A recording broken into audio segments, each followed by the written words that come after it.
Alors, beaucoup d'Africains, une fois arrivés sur le territoire en Allemagne, ont pour objectif de se développer sur le plan professionnel, ce qui est bel et bien évidemment normal.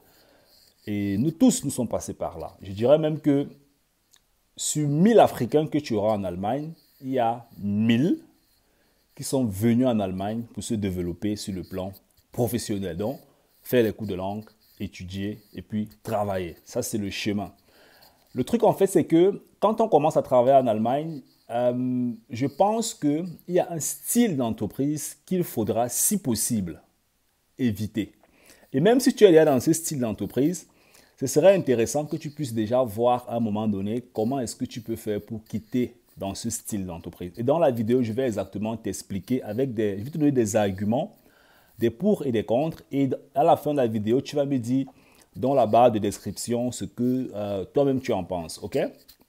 Donc, mais avant de continuer, n'oublie pas, toujours dans la barre de description, tu as la possibilité de pouvoir y jeter un coup d'œil sur le livre Vivre et investir en Allemagne. C'est un bouquin que j'ai écrit pour te permettre de comprendre comment est-ce que le système fonctionne, te préparer, voir les chances que tu as sur le territoire, afin de pouvoir bâtir peu à peu quelque chose de solide sur le territoire et aussi pouvoir transférer ça en Afrique.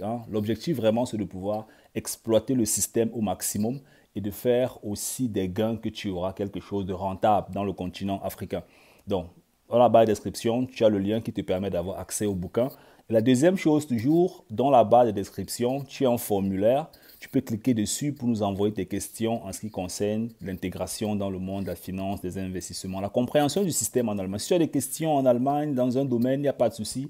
Dans le formulaire, tu mets ton nom, ton prénom, ton numéro de téléphone et tu poses tes questions, tu nous envoies. Je pense que tu dois vraiment saisir ces occasions. Ça va te permettre vraiment de voir les choses dans un autre angle en Allemagne. Donc, et j'ai oublié de dire, le formulaire vraiment, c'est uniquement pour tous ceux-là qui sont déjà en Allemagne. Ça ne veut pas dire que toi qui es en Afrique, on ne t'aime pas, non. C'est juste que, comme je vous ai dit la dernière fois, nous ne sommes pas une agence de voyage, ok? C'est vraiment pour ceux qui sont déjà en Allemagne, étudiants, travailleurs, formation en soins infirmiers, tu veux devenir freelancer, ce genre de choses, tu veux investir. Dans le formulaire, c'est vraiment pour tous ceux-là qui sont déjà en Allemagne. Vraiment, je tiens à préciser, c'est pour ne pas recevoir des mails qui n'entrent pas dans le contexte. Vous voyez un peu? Donc, je vais donc revenir dans le sujet de la vidéo. Quand on arrive en Allemagne, on a une mission, on a un objectif, c'est de finir les études, décrocher un boulot. Maintenant, quand on décroche un boulot, qu'est-ce qu'on a en tête? C'est de se développer sur le monde professionnel. Se développer sur le monde professionnel, ça veut dire quoi? Dernièrement, je causais avec une Africaine dans les réseaux sociaux. Elle m'a dit, j'aimerais devenir chef de projet. J'aimerais devenir manager. J'aimerais devenir chef de groupe. J'aimerais prendre des très grosses responsabilités. Le truc, en fait, c'est que quand tu regardes la structure d'une entreprise, ok? Et ça, j'ai compris ça quand j'ai fait mon master, mon MBA en business, management, finance. J'ai compris qu'il y a certaines entreprises qui ont des structures qui ne vont pas te permettre en fait de te développer. Je vais me reprendre. Il y a des entreprises qui ont des structures où tu n'as aucune chance de te développer. Ok? En Allemagne, il y a ce qu'on appelle les concerns. Les concerns, ce sont les très, très grosses entreprises. Les entreprises qui ont 10 000, 20 000, 30 000, 500 000, 200 000 employés.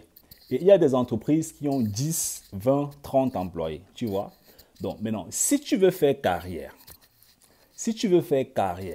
en Allemagne, la première chose que tu dois intégrer dans ta tête quand tu cherches un boulot. Parce que beaucoup de nos frères, nous tous on est passés par là, c'est pas que nous sommes des magiciens.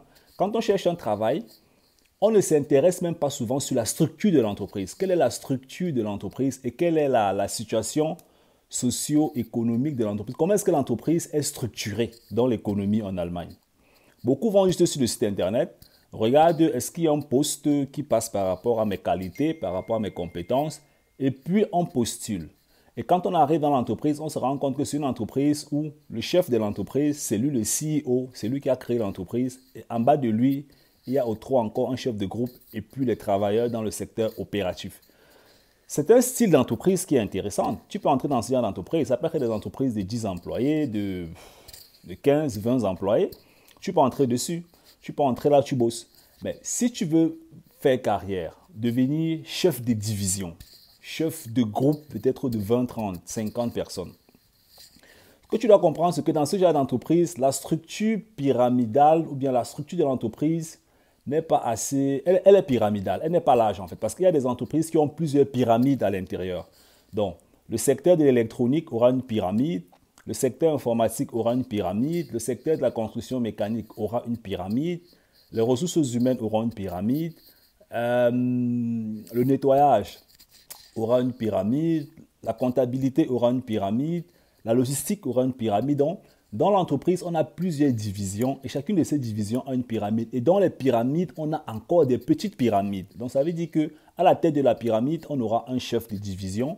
Et le chef de division aura plusieurs chefs de groupe. Et le chef de groupe aura plusieurs chefs de projet. Donc, tu pourras par exemple voir une entreprise qui fabrique les mandarines. Et on aura un CEO, un leader qui a créé l'entreprise. Et l'entreprise a peut-être 200 000 employés. Dans ce genre d'entreprise, les chances en fait de pouvoir évoluer sur le plan hiérarchique, moi je pense, sont un peu plus élevées. Mais si tu vas dans une entreprise, par exemple, où il y a maximum 20 employés, et en plus, ce sont des entreprises qui sont dans des villages. Il faut se dire la vérité, des villages en fait où les gens sont racistes. Hein? On ne va pas se mentir, on doit se dire la vérité. Il y a des entreprises où quand tu entres là, on t'a donné le travail, oui, tu es compétent, tu es performant, mais les villageois du village ne t'aiment pas. Et je vais te raconter une histoire. À l'époque, quand j'ai commencé dans ma carrière professionnelle, je bossais dans une entreprise, on avait un département. Dans ce département, il y avait dans le département où on avait, on était sur plusieurs niveaux. Et au niveau où on avait, c'était le développement électronique. Et dans ce niveau, il y avait plusieurs groupes. Donc, il y avait, à notre niveau, il y avait près de, je vais dire, 15 chefs de groupe. Il y avait 15 chefs de projet, pardon. 15 chefs de projet. 2 chefs de groupe, donc 15 chefs de projet, 2 ou 3 chefs de groupe, parce que dans un groupe, il y a les chefs de projet dedans. Et à la tête d'un groupe, on a ce qu'on appelle le chef de groupe, bien le groupe Leiter. Donc on avait le groupe Leiter et on avait les chefs de projet. Tu vois un peu, donc on pouvait avoir 25 projets dans l'entreprise, on a 25 chefs de groupe, et chaque chef de groupe a des ingénieurs, chaque chef de projet a des ingénieurs à l'intérieur. Donc dans ton cas, par exemple, quand tu vas commencer ta carrière, tu seras un ingénieur opératif. On avait donc une table. C'était une table en fait il pouvait avoir peut-être 10 ou 15 ingénieurs. Et la plupart des ingénieurs qui étaient sur cette table, c'était les villageois d'un village qui se connaissaient. Tout le monde se connaissait là-bas. Le chef de projet connaissait le testeur, il connaissait le développeur, il connaissait celui qui va faire X. Ils étaient tous dans un même village. Ils buvaient les bières ensemble, ils mangeaient le matin ensemble, ils partaient au restaurant ensemble. Ils partaient faire le ski ensemble, ils faisaient les fêtes, les baptêmes de leurs enfants ensemble. Quand tu entres dans ce genre de structure, en tant qu'Africain, tu peux être compétent, hein? Tu peux être compétent, tu te développes. Mais le cercle, même déjà sur le plan traditionnel et culturel, est fermé. C'est comme en Afrique. Parce que beaucoup se disent, je sais qu'en Allemagne, il y a des Africains qui font de très très bonnes choses. Il y a des Africains qui ont de très très bonnes performances et qui réussissent vraiment à se développer. Là, je n'ai rien à dire en fait. Mais il y a les noyaux. Il y a des entreprises où il y a un noyau où, même en Allemagne, c'est comme ça. Même en Afrique, c'est comme ça. Il y a des entreprises où il y a un noyau où, sois bon comme tu es bon.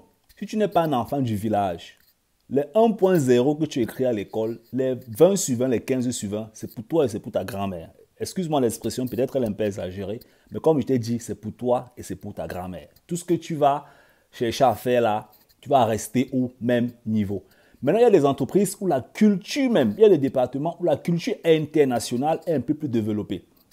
Des départements où tu vas trouver des Chinois, des Indiens, des Arabes, des Africains, ce genre de choses. Et la performance vraiment prime, tu vois un peu. Donc, quand tu entres dans une entreprise, essaye rapidement de comprendre comment les gens qui sont dans les différents projets, comment est-ce qu'ils se comportent et quelles sont peut-être les relations qu'il y a entre eux. On a vu en Allemagne des chefs de projet qui partait dans une autre entreprise, prendre un employé parce que c'était son camarade, son ami qui était, je ne sais pas, moi, vous avez une relation, pour l'amener dans une autre entreprise. C'est extrême en Allemagne parce que je sais que beaucoup d'Africains veulent faire carrière, mais il faut que vous sachiez que même dans le salariat, même dans les entreprises en Allemagne, il y a des vérités qui pourront avoir une conséquence avec ton origine, mais il y a aussi d'autres vérités qui n'auront aucune conséquence, qui n'auront aucune relation avec ton origine, mais qui seront uniquement là parce que tu es en train de vouloir venir gêner les gens dans leur complicité traditionnelle. C'est-à-dire, tu arrives dans un groupe comme ça il y a peut-être 7 personnes, ils se connaissent tous. Il y a le neveu, il y a l'oncle, il y a la cousine, il y a le voisin au quartier, il y a le chef du village. Et ils ont leur allemand qui parle là, ils sont dans leur monde. Et toi, tu veux venir les gêner. Parfois, peut-être même quand ils sont en train de faire les meetings, ils font les meetings et pendant les meetings, ils font leur causerie du quartier. Et tu seras un peu comme un intrus. Parfois, c'est même bien même de te mettre de côté. Donc, tu dois beaucoup faire attention quand tu veux faire carrière en Allemagne. Et ça, c'est la vérité que je te dis. Ce n'est pas les histoires, c'est comme ça. C'est la vérité. Si tu peux rencontrer 100 Africains qui travaillent dans les entreprises en Allemagne, certains vont te dire que c'est vraiment ça. Il y a des Africains qui ont même démissionné à cause de ça, parce qu'ils n'arrivaient pas à propulser, parce qu'il y avait une force en dessus ou en dessus d'eux qui les empêchait de pouvoir monter. Et la force là, ce n'est pas la hiérarchie de l'entreprise. C'est que tu es arrivé dans une entreprise, tu es dans un groupe où le groupe n'est pas hétérogène. Le groupe est homogène. Je ne sais pas si je peux dire ça comme ça. C'est un groupe où les gens sont entre eux dans leur village. Ils sont compétents, ils sont forts, ils sont pas tous partis à l'école. Parfois même d'autres ne sont même pas partis à l'école. Parfois d'autres ont fait des études techniques, un peu, une petite formation de 2 ans. On les emploie et ils ont des postes en fait d'ingénieurs. Donc toi en tant qu'Africain, tu dois mettre ça dans ta tête. C'est vrai que tu vas finir avec le bachelor, tu vas finir avec le master, tu auras le boulot, mais il faut que tu connaisses, il faut que tu saches rapidement détecter ce genre de choses et rapidement te préparer pour passer à une autre entreprise. Donc, tu vas me dire dans les commentaires qu'est-ce que tu en penses. J'espère que la vidéo a pu t'inspirer, ça a pu t'apporter quelques points. Je ne sais pas où est-ce que tu te situes. Hein? Est-ce que tu es en train de faire les études? Est-ce que tu es en train d'entrer dans le monde pro? Ce genre de choses. Dans tous les cas, j'ai voulu partager ça avec toi. Ce sont des cas vrais, des cas réels en Allemagne. Dans toute société, c'est comme ça. Hein? Ce n'est pas uniquement comme ça en Allemagne. Dans toutes les sociétés, c'est comme ça. Il y aura toujours un club ou les clubs privés. On n'aura pas envie de tout le monde à l'intérieur. Quelque part, peut-être ça aura à voir avec toi en tant qu'Africain ou alors ça n'aurait rien à voir avec toi. C'est simplement que tu es arrivé quelque part où les gens parlent l'arabe, ils sont dans leur arabe et toi tu vas venir avec, je ne sais pas moi, une langue, ça va les déranger. Ils ont leur complicité qu'ils ont déjà créée. Comprends ça et puis tu passes ta route. Comprends ça, passe ta route. S'il y a une autre entreprise, cherche l'occasion de pouvoir démissionner et de pouvoir faire autre chose. Comme je t'ai dit dans la barre de description, tu as des informations qui peuvent te permettre de passer à un autre niveau. Nous, on reste ensemble. Ciao, ciao.